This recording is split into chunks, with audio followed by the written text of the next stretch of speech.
Do do do do do. Good evening, treasure seekers. This is Blake coming to you live from Washington State. And joining me, as always, from Washington State, it's Bryn and Cody. How's it going, guys? Wow, things are wild. Really throwing everything off here. Blake's not in his studio, uh, but even if we won't have sound effects, it's still going to be a great episode. Yeah, no music, no sound effects. I'm not in my studio. Oof. I'm I'm manning the controls, doing all of the recording and populating all the videos. So we'll see how that works. What You could gotta, go wrong? yeah, What could possibly go wrong? you gotta get a raise and a nice bonus, Cody, for being the producer today. Yes. Yes. So why are you in Washington, Blake? We were competing as a team in a puzzle competition this weekend, so that was Yay! super fun. I feel like we did pretty well. This is our first time trying it out, so overall, I was very happy with our performance. Yeah, there was four puzzles. Uh, we we got through the first three, and like we didn't have anything to compare it to, but like we thought we did the puzzles very fast. Yeah. And in Um, hindsight, we hit it out of the park on those first three. yeah, and then we got to the fourth, and we were feeling good, like maybe we can win the whole thing. And the fourth absolutely destroyed our team. Not good. We got hung up on the fourth one, but I think for our first attempt, for I would say an exceptional performance on three out of the four is pretty good. And now we have some meat left on the bone for years to come that we can try to better our score. Yeah, I still think that fourth puzzle instructions were unclear a little bit. I don't know. I think we all agreed the puzzles were very fair. The overall, yes, 100%. It was nice because it's like a riddle. Like the worst feeling in the world is when you like someone tells you a riddle and you ponder it for like hours, and then you finally give up and they tell you the answer, and it's just like, and if it's a bad answer, oh, that's the worst. So, all of these puzzles were very well calibrated. Um, Good. They're just good puzzles, satisfying answers. Um, Not too easy, not too hard. It was well done. Which is your biggest fear for this treasure hunt? There's treasure inside, right, Cody? Is that you're not going to be satisfied with the answers once Maybe, once the first solution comes out. Yeah, if maybe. I don't Yeah, if I don't like this Pokemon box solve, I would be heartbroken. And probably, I don't know. It would be hard to continue on with the other boxes if you don't like the solve. yeah. I think I said in one of like the first episodes we ever recorded. I said, it's got to be so hard to know to do everything you can to make sure that your solve at the end of the day is better than any solve that thousands of people for thousands of hours can come up with. That would be my concern as like a puzzle maker is they make a better solve and then I've at that point or pre-agreed to release my own solve. It's like God, I hope Well, it's better. I think I know I've talked about this a couple times now, but like after watching Golden Greed and seeing everybody solve to the same set of forced Fenn clues, like that was honestly kind of discouraging for me because it's like I feel like so many people are going to be able to get so many good solves for any one of these boxes. And so for me, like when I look at my Pokemon box solve now, I kind of try to like table it and then create a whole separate solve or like something parallel just to like test. But I do feel like when you do get the right thing, you will be able to like answer every little thing that you've identified as a clue in the box, or maybe even things that you haven't identified as a clue. Once you know your solve, I think you would go back and be like, oh, well, now that word makes sense in my solve, or maybe I hadn't even picked up on it before. So I do think once you have the right thing, it'll be obvious, but it is scary. Yeah. How many solves could be made potentially? All right. Should we dive right into news, Bryn? Yes. All right. No news music, but um, we had a Jon Collins-Black social media post that I feel like was personally taunting me. So I have the post pulled up here because I don't want to misrepresent anything. But he said, just made a recent visit to Japan. Look what I found. Look what he found. He's at the Pokemon Center in Tokyo, and has taken selfies. So the first is at the Pokemon Cafe. And again, so Jon Collins-Black has made it very clear that he's not going to be doing like the Force Fen approach of continuing to provide clues. So his intention was to not provide clues here, but I want to get into that later. Okay, so his first picture is at the Pokemon Cafe, and then he takes a selfie with a bunch of like the Pokemon plushies in the store, I'm assuming. He is conveniently standing right in front of some Mudkip in that first image. And then he takes one more of like a broad image of all the Pokemon, but right up above his head is a Ninjask. And then he takes two really close-up pictures of just the plushies, the first one being a Froakie, of course, and then finishes with a Mew. So again, these are not clues, but the fact that he goes Froakie, Mew, I would argue the Mew kind of feels like a clue because maybe someone has. I mean, I know he talks about the elusive 151st Pokemon in the chapter, but it kind of feels like if he hadn't previously like really thought like, oh, maybe Mew is particularly significant here, he's really emphasizing Mew here. I don't know. Maybe he's just like, oh, this is my favorite Pokemon or whatever. Yes, Blake. Is it a Mew or a Mewtwo? So it's Mewtwo that's in the image at the end of the Pokemon box. But Cody, correct me, Mew is actually the 151st Pokemon? Yeah, okay. That's Mew. That's a Mew. Okay. So, I don't know. And Again, Mew's the I'm one not that saying he it. would... Sorry, Bryn.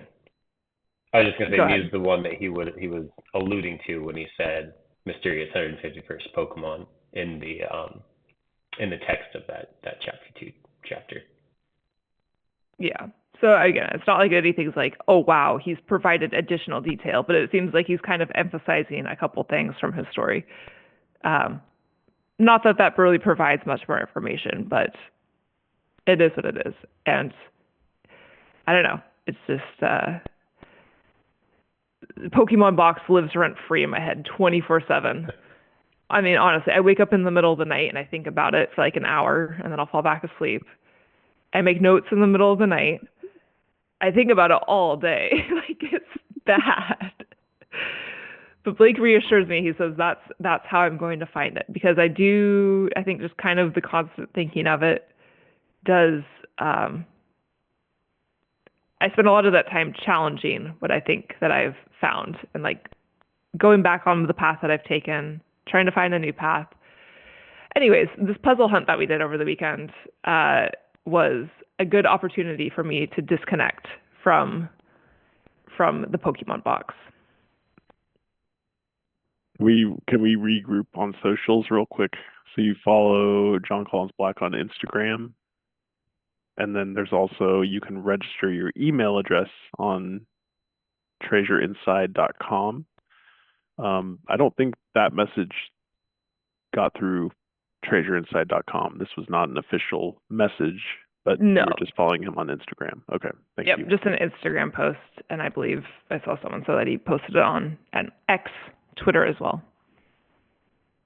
Cool. Yeah, it's so hard not to just like think about it as a clue. And I'm already want to be like, hey, what was the exact phrasing when he said he's not going to drop clues outside of the book? Yeah, But I think he's made it very clear that that's just not what he wants to be spending his time doing, or have people following him in that way. No, that's fair. All right, cool. Thank you, Brandon.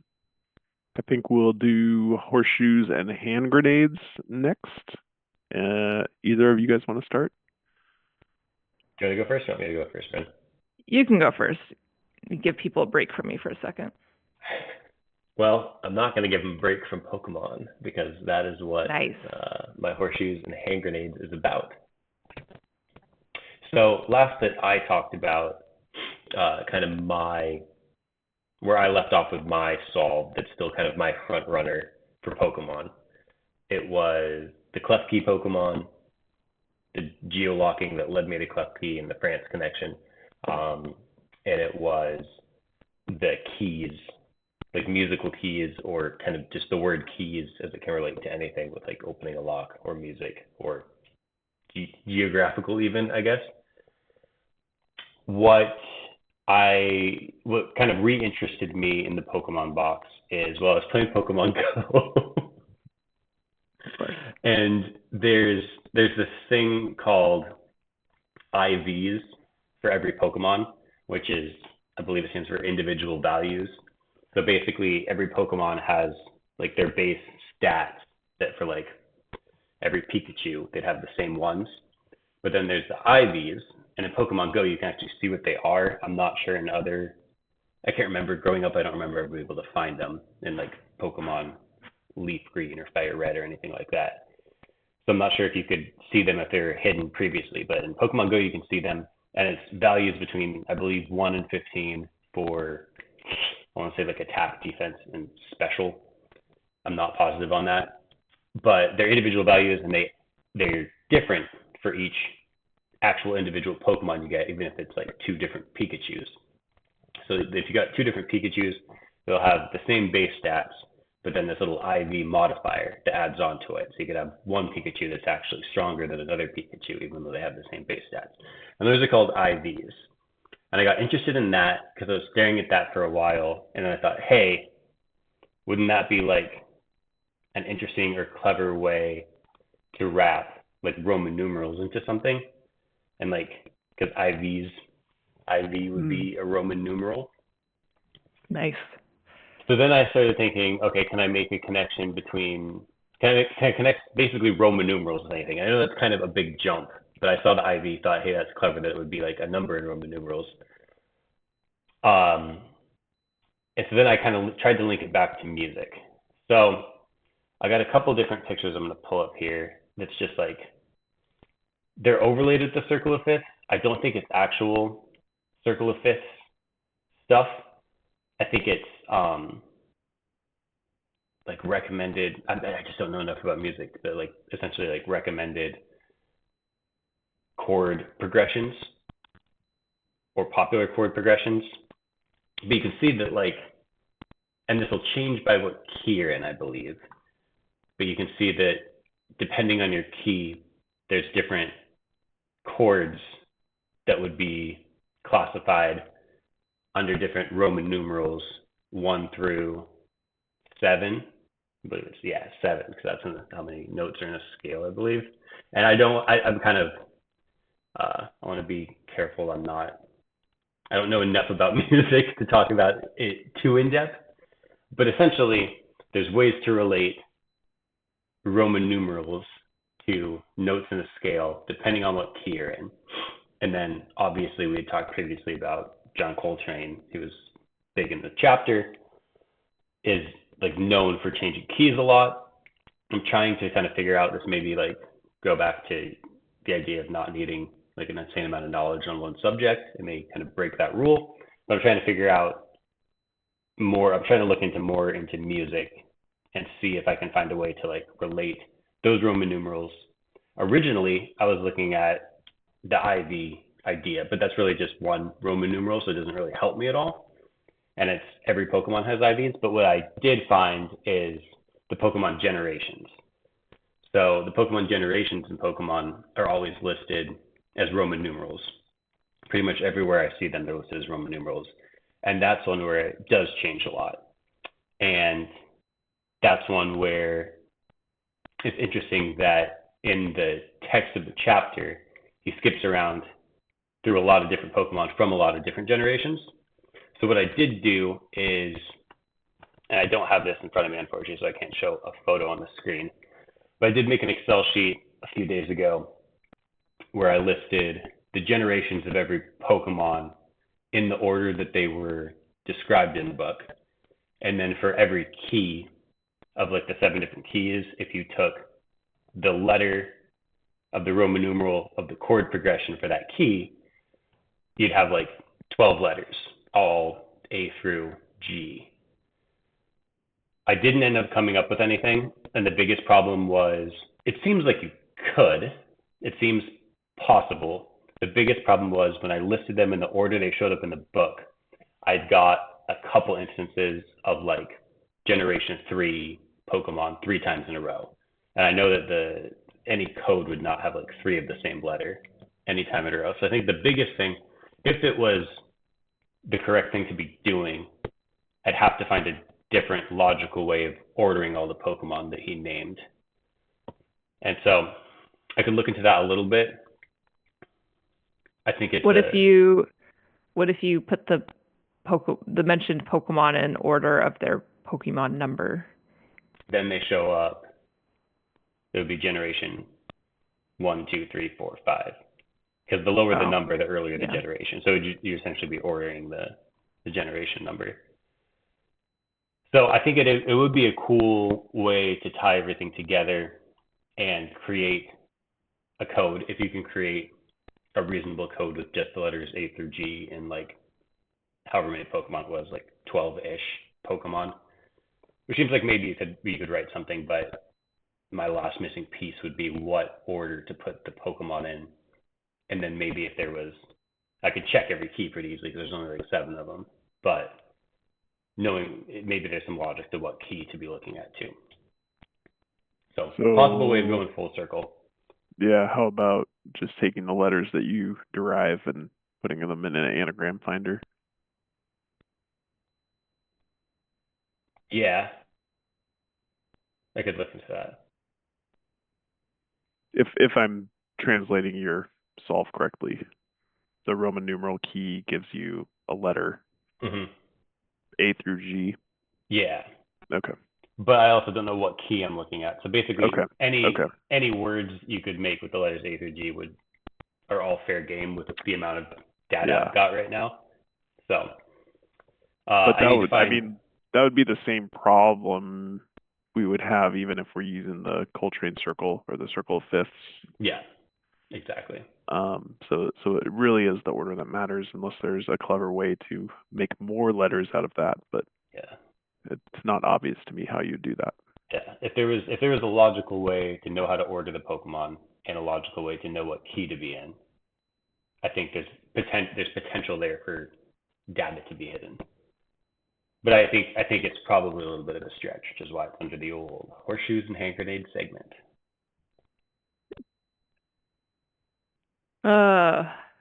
Okay.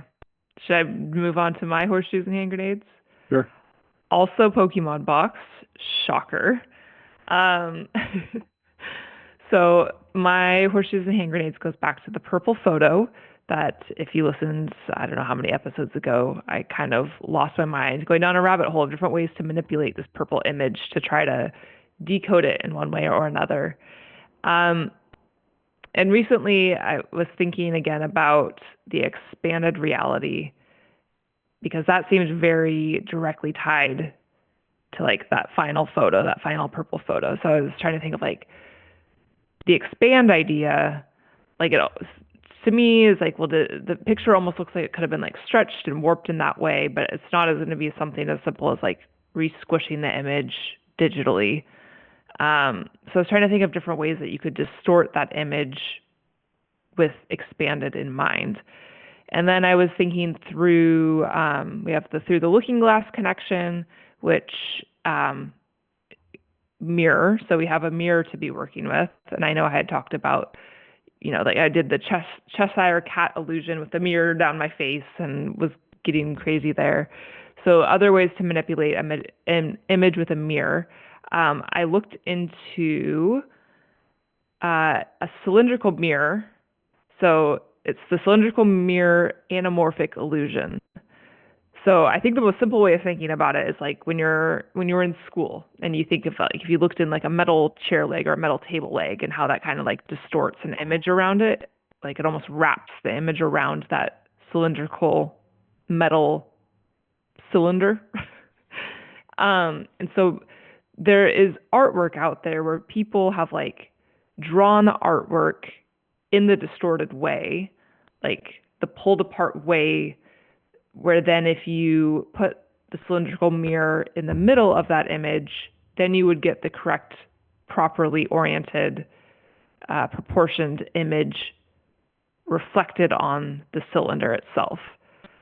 So I thought that was kind of an interesting approach, because you do visually, just looking at that purple image, it is like warped in kind of a similar way. So it seemed like that was maybe a reasonable approach to try. I started looking into cylindrical mirrors.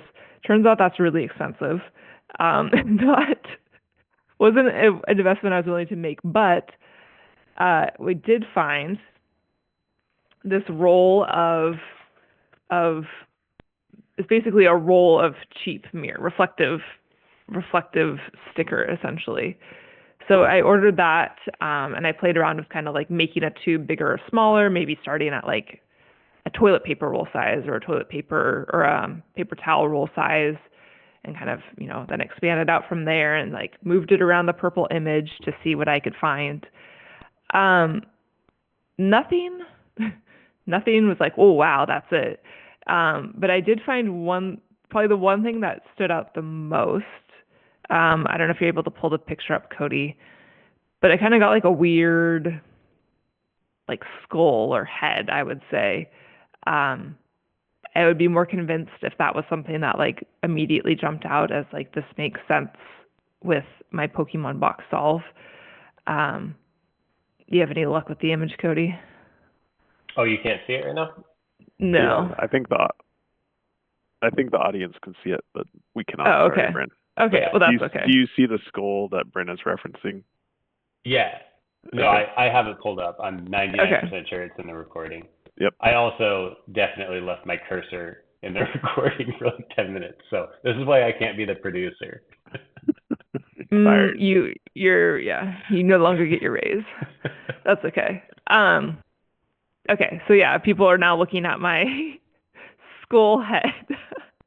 But I think what's interesting about that is like, if you go back and look at the original purple image, like you can then see how that would be reversed, right? So then you can kind of like see this pulled apart stretched version of that and how it comes back when you do the cylinder mirror over it. So I don't know. I mean, I like the idea of using different shaped mirrors in different ways. Like I'm tempted to use a concave or a convex mirror now, but I mean, these things are kind of like, would we expect Jon Collins-Black to expect us to acquire these things to be able to solve it? And I'm very skeptical of that. And so for that, shoes in the book. Yeah, I don't think. I mean, I think even like the colored filters that people were using originally, look at this, like that felt like a stretch, and this feels even like more of a stretch to have to acquire specialty mirrors. I want to open a fun house after this, so I don't know.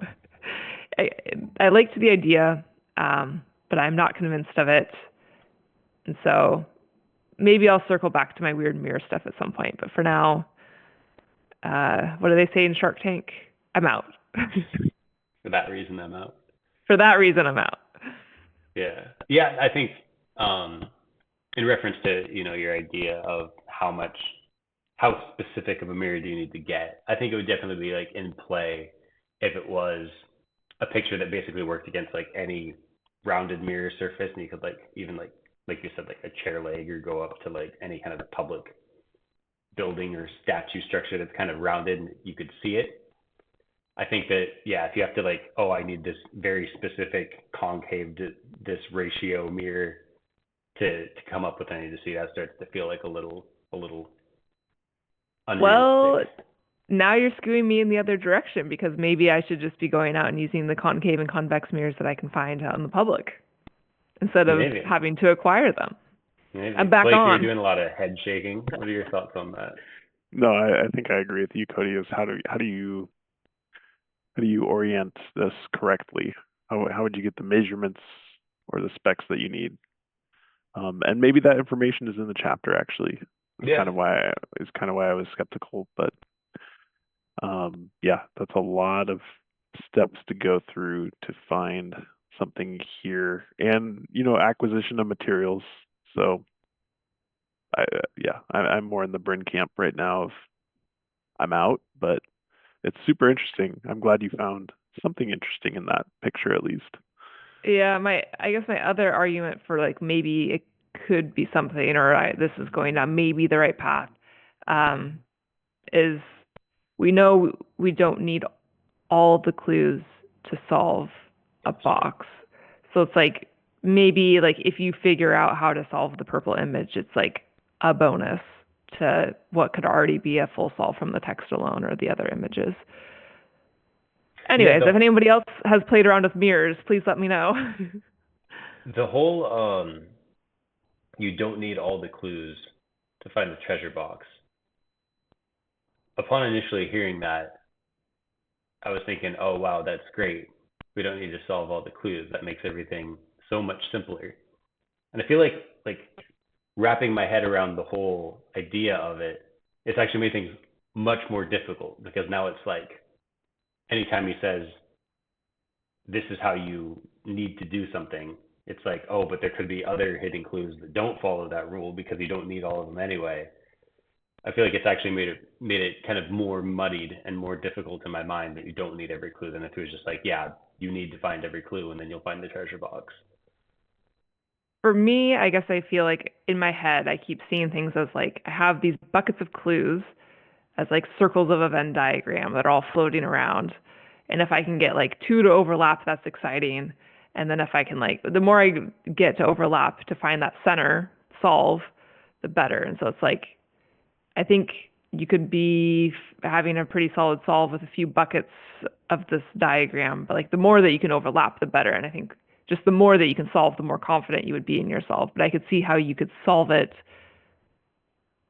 before, but I think you're just going to get more confirmation, obviously, the more you get. So I guess I'm not too bothered by that. All right. Two excellent horseshoes and hand grenades. Thank you guys.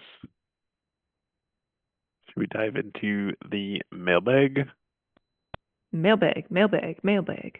You've got mail. Nice. All right. So I'll be doing mailbag today.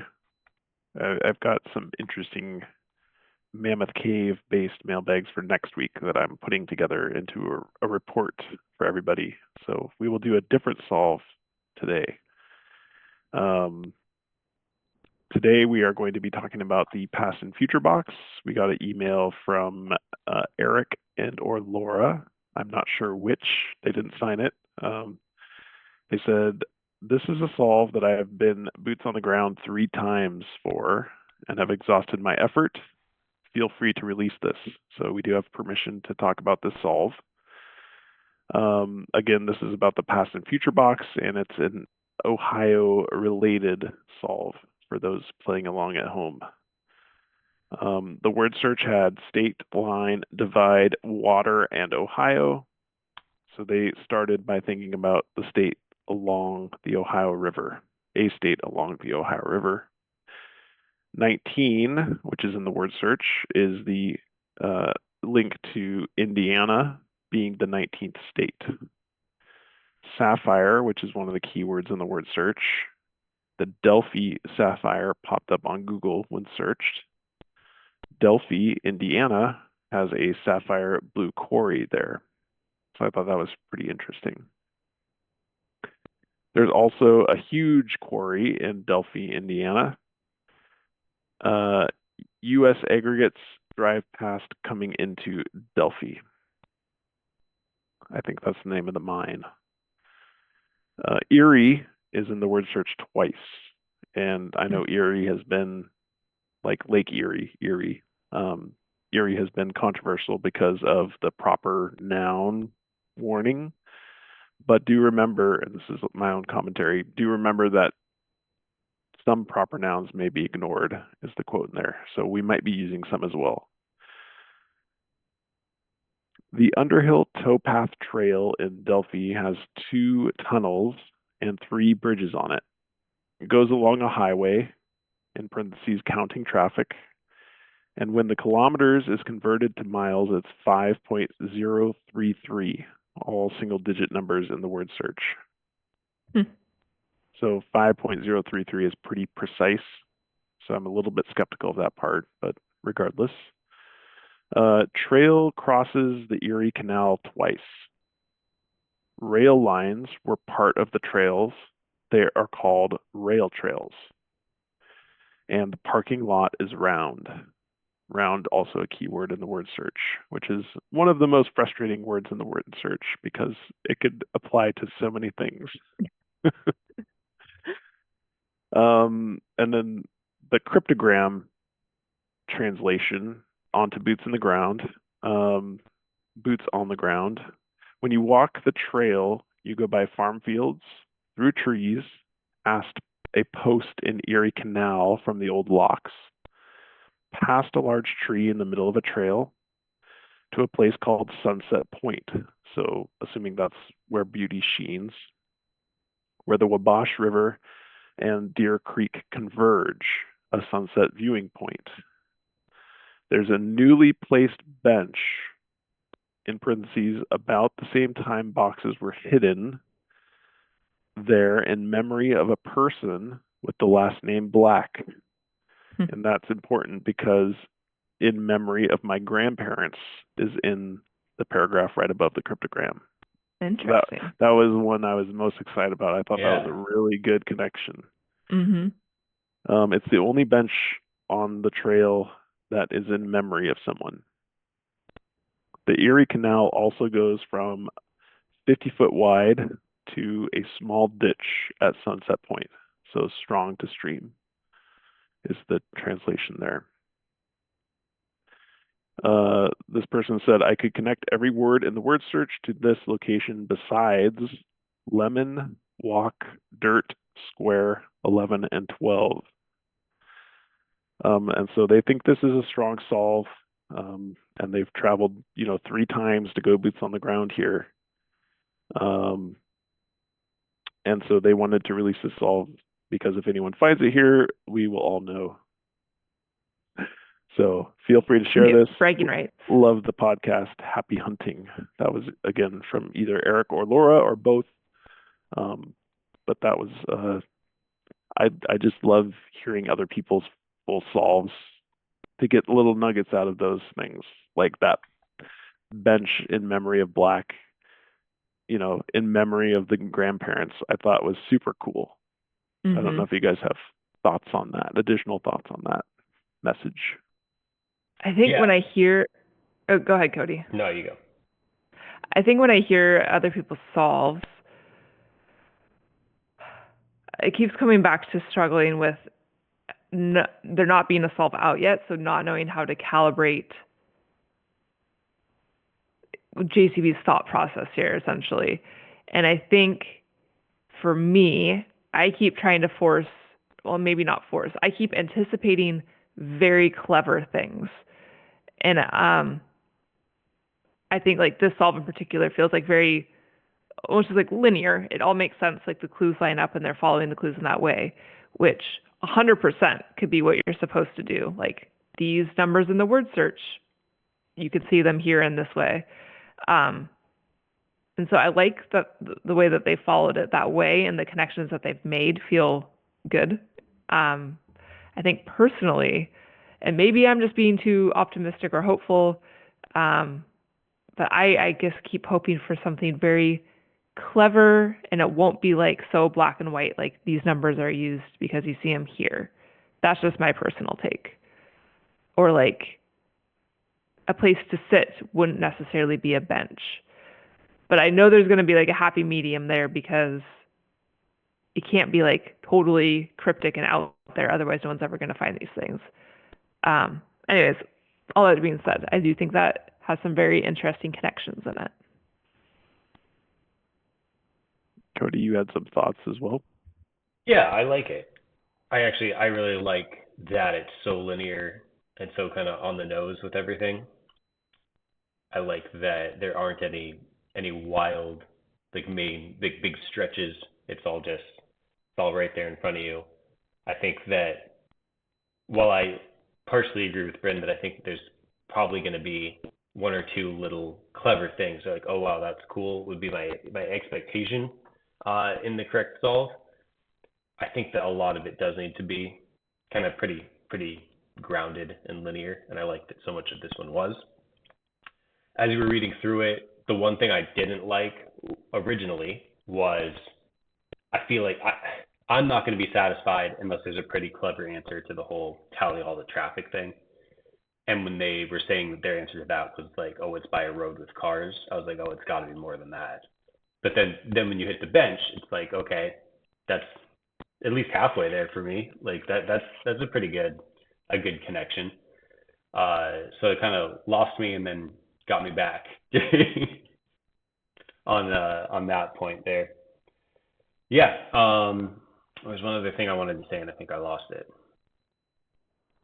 Yeah, I would just say I think this solve reinforces, or at least makes my thought process a little bit different towards how do we use the very broad words, right? So round is the example I pointed out here, and they, said that that was because the parking lot's round. But I almost think the same thing about the numbers because the numbers could be used for almost anything. Mm-hmm. It's going to be very hard to rely on those as anything to do with your starting point of your solve, in my opinion. They have to be confirmers, kind of what you were saying, Bryn. They have to be confirmers, and so maybe refocusing efforts on the more obscure words again. So the lemon, the sapphire. I'm trying to think of the other obscure words in there. Like but lilac. Lilac is a great example. Maybe refocusing effort on those as the starting point again, because they are the more obscure references, might be the right approach here. So anyway, that's kind of what helped me out with this email, certainly.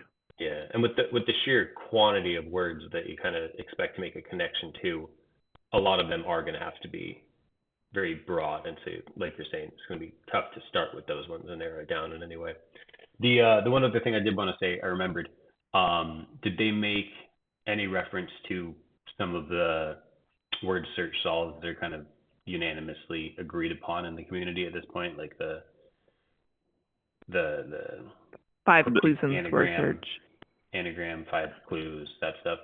No, nothing. All of Nothing it too. is based solely off of the found words in the word search, and then Nothing too deep. Yeah, okay. It wasn't like they necessarily laid out the 5 clues that they used for this, which I kind of like that approach. But yeah, no, this was more kind of base word search words plus interpretation of the cryptogram. And again, highlighting definitely the pros of this solve using the chapter text, not just the word search and anagram, is really what caught my eye here with the in memory of the grandparents, which as everybody already knows, I love that very much. So yeah, and I agree. Mm-hmm. Kind of like what we just talked about with you don't need all the clues to solve the chapter. So on one hand, there's some additional information that I think we're kind of unanimously decided as a community is correct. One thing like, sorry, I was sorry. mid thought there. So on one hand, I feel like there's the opening for, oh, maybe that stuff that's unanimously decided is probably correct, is one of those things that you don't necessarily need. I feel I'd be pretty surprised if you don't need to at least like dabble in that next layer of word search to find your final answer. I feel like that would be too much to just leave all of that out and be like, oh, those are all of the rest of this after finding the initial words in the word search are just confirmers, because it feels like that's kind of the meat of the word search is the anagramming and the what's been done to date. Agreed. So what I was gonna say, this kind of goes off on a tangent, but you said the word round is very frustrating in the word search, and that just sparked something for me. So in past and future box, we have round in the word search. In the Forest Fen box, we have canyon round. In Pokemon box, we have the circular path full circle. Do we have a circle reference in the Appalachian Trail. I remember talking full circle, but I didn't know if it was just because he brought it back to like his son, the drawing, the original treasure map. I mean, it's also interesting that the back of that Appalachian Footpath box coin is just a circle. That's the symbol that represented this box. So kind of interesting that he has all these round circle connections in each box with the round coins. I don't know where I'm going with this, but it seems like it's a very intentional thing. Are you going to the Olympic rings? Maybe. I also have the compass rose you could think about, or the little tree Yeah. with the circle, but Yeah. it's not satisfying to me because those could mean anything still. Yeah. Yeah, I think the best, at least for me, is just that the back of the coin is just a circle. Mm-hmm. Mm-hmm. Okay. But yeah, I think that can't just be a coincidence, right? It could be, Ah, but it's food for thought. No, I haven't considered that point at all. I mean, if there was a lilac in the word search and there's flower references in the other ones, that's a little more solid to me than the concept of round, unfortunately. I don't know. I like that the coins around, and then in each of the lines you get the coin, the circle for the inner. I mean, it just seems like. I mean, you guys are right, but I think that this could be something, and I'm not gonna dismiss it. No, I food for thought for me. Yes. I'm not discounting it. I'm just more frustrated with what I would do with that information, I guess. Yeah. Yeah. I mean, I think, like, if I was hot on the Olympic rings theory, then yes, like, that seems really good. I mean, we have all the rings. Anyways. And Vari's ring? and Vari's ring. I'm back in. Solved. Oh my gosh. Very interesting. Cool. So yeah, super appreciative of that email coming in. Thank you for being willing to share the solves. It's always extremely educational, every solve that we see come into the mailbag. Just to get the gears turning in a different direction, right? It's super helpful.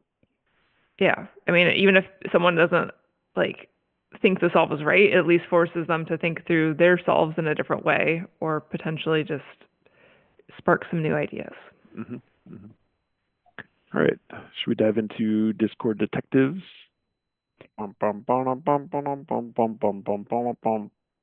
Nice. Okay.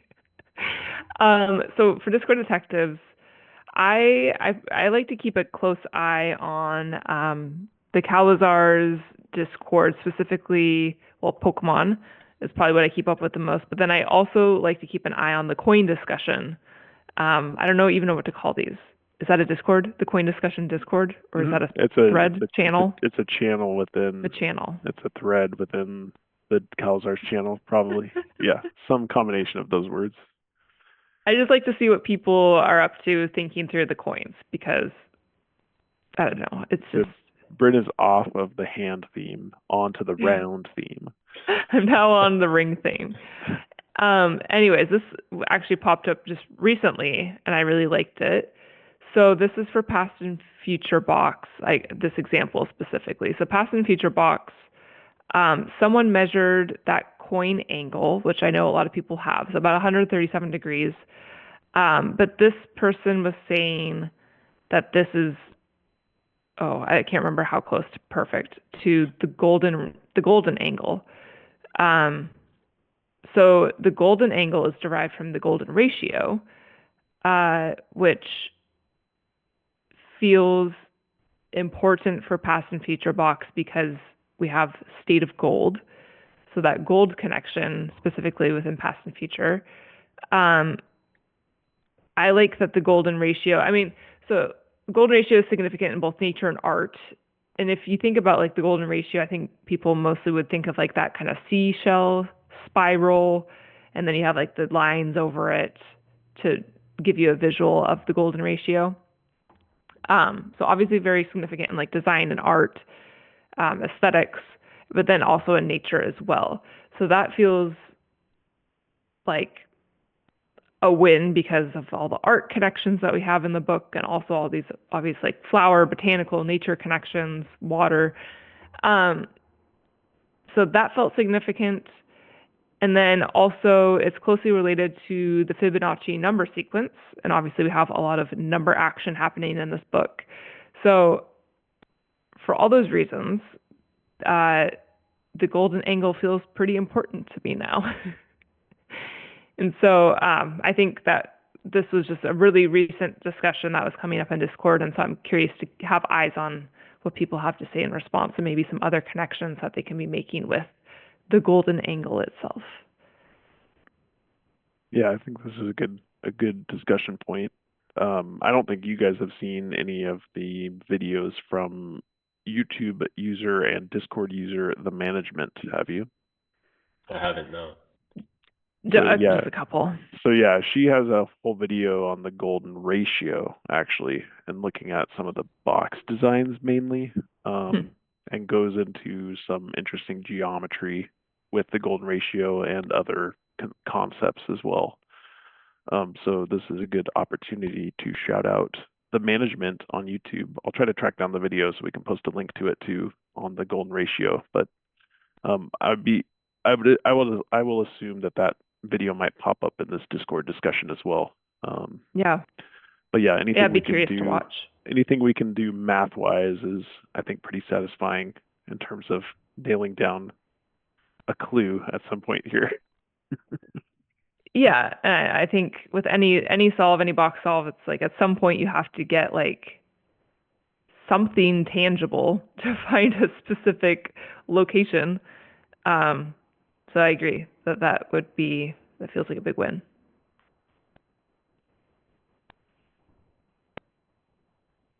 Cody, that's all I have. Any thoughts on that? No, I like it a lot. It feels like the kind of thing that would be included in the treasure hunt. Mm-hmm. Mm-hmm. So I'm excited to hear more about it. I know that we just started looking at that one personally very recently here, so I'm excited to dig into it more. I think we're kind of divided too, if I'm remembering that previous discussion, where it's like, if we found out that the angle of the lines on the past and future box coin is like what it's intended to be, the clue is the angle itself that led us to the golden angle. I personally think all the angles would mean something on the other coins. And I think you two are very opposed to that, correct? I'm not necessarily. I don't think as a rule it means that all the other ones are angles, but I think that they could very well be all angles if the first one was an angle. I mean, I think angles in creative ways, because it's not like you would just measure all the other angles and then Google like, what is the significance of this angle? Like, that's obviously not it. I think to back up a step, I think that what you're really saying is that you think that all of the 4 coins are going to be connected in a very significant way. And I don't think that necessarily has to be true. Yeah, I think I agree with that. Unless they're all related to, they're all a lion's share clue, which is valid. But then my thought would be, if they're lion's share clue, they're not related to the individual boxes they're associated with, which I lean more towards their clues potentially for the individual boxes more so than the lion's share at this point. I would say like 60-40, 70-30 leaning.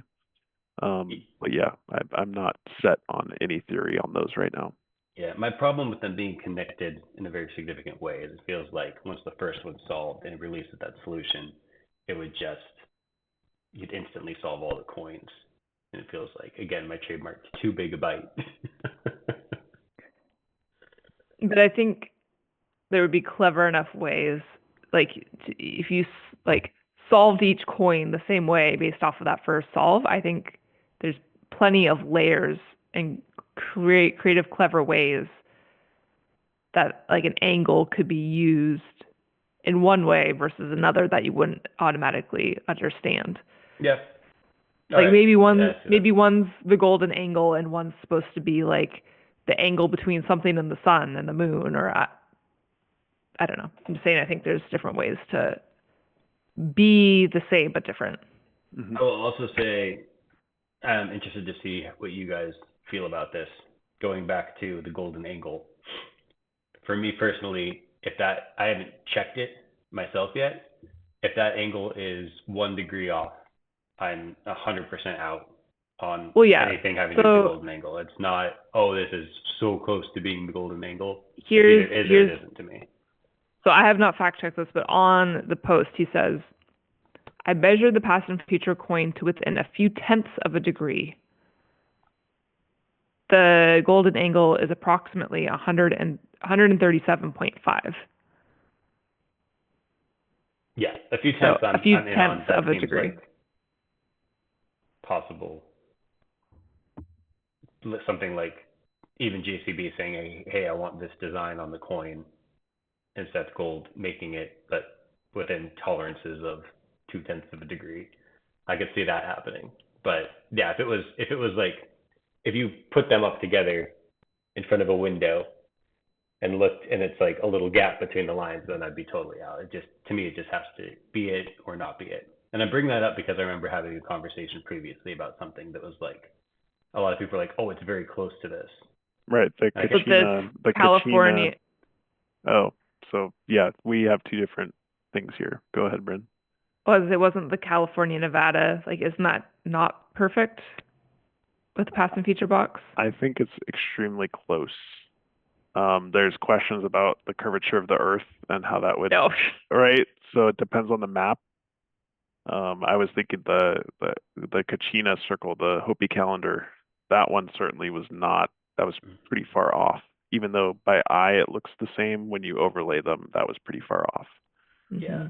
For me, something like that, when you're trying to look through all of history as reference material, if it's not spot on for something like that, to me, then that's not right. So I agree. Within a couple tenths, I could still be in on it, but once you hit 1 or 2 degrees, I'd be out. Well, I'll be keeping tabs on that conversation. I'll be lurking on Discord. All right, cool, good find. Thank you, Bryn. Should we do coincidence of the day and then wrap this episode up? Yes. All right, I have coincidence of the day, and it's not Pokemon. Hooray. All right. I was doing a little thrift shopping and came across a little gift for all of us, but mainly for Cody. And it was this rune learning cards. So Unbelievable. These are flashcards that you can learn about the different Nordic runes, about what their meanings are. So anyway, I gifted this to Cody, and he already dove right in, as I say.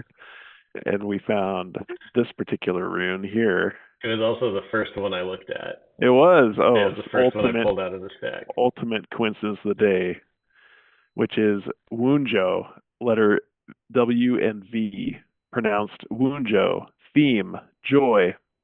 Wow. I'm going to drop the card instead of a microphone. I can't believe. I mean, prior to this, I'm like, when did you ever hear anyone talk about runes? And I asked Cody, I'm like, is it because I don't play like RuneScape? I don't even know. I don't play RuneScape. I don't play like these games or whatever. But like, when have I ever talked about runes in my life? And then you find rune flashcards at like, even if you just found them like Googling, I'd be like, wow, that's an interesting thing that they make. But you just stumbled upon them at a thrift store is insane to me. Yeah. And then for the top one to be joy, give me a break. It's like, are we in candid camera? Where's the camera? That, folks, is a coincidence of the day. Why is no one else so blown away by this? Sorry. You set the reaction bar very high. Cody, make us a thumbnail for this video. Can you believe what we found at the thrift store? Oh my god, it would suck me in. It's truly unbelievable. Clickbait. Anyway, looking at this, I It's thought good, the it's good. triangles looked similar to the Appalachian Trail map. But Yeah, they don't that's have interesting. the little nubbin sticking out. I went back and looked at the Appalachian Trail map to see if the dotted line started right off the triangles, and it does not. Otherwise, I would really like that. But Yeah. anyway, Yeah, more to I'm gonna come as we study the rune learning cards and translate them against Andvari's ring and the rune stone that you were talking about a couple episodes ago. Yeah, I actually think those will probably be helpful. They also did say to explore and understand other cultures. Yeah, that's right. This is it. Someone else had already bought their cards and gave up on the hunt and then disposed of them. That's a good one. That is excellent. All right. I think that's the episode. Any parting thoughts, or should we log off? Logging off. Have a good night, everybody. Any issues with the production? That was me. At Cody. At Cody. All right, I'm gonna hit stop recording. Good night, All everybody. right. Good night, everybody.